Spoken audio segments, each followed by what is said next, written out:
23 fevral мекенді қорғаудың күні.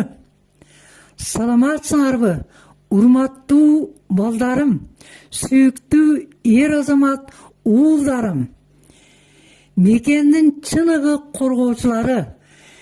Силерди мекенді қорғаучылардың күні, ошондой эле чек ара кызматкерлери жана бардык коопсуздукту сактагандардын кесиптик майрамы менен чын жүрөктөн куттуктаймын.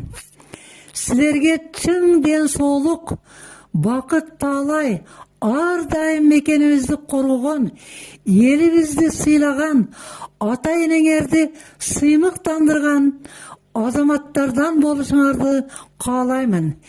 Силер менин эң чоң сыймыгымсыңар. Ар дайым сак саламатта болгула, бардык жакшылыктар насып кылсын. Урматтуу көрүүчү, Үмүтбек Мухаммад каналына каттагыңыз. Бирге болсун сапарыбыз. Лайкты басыңыз. Сиздин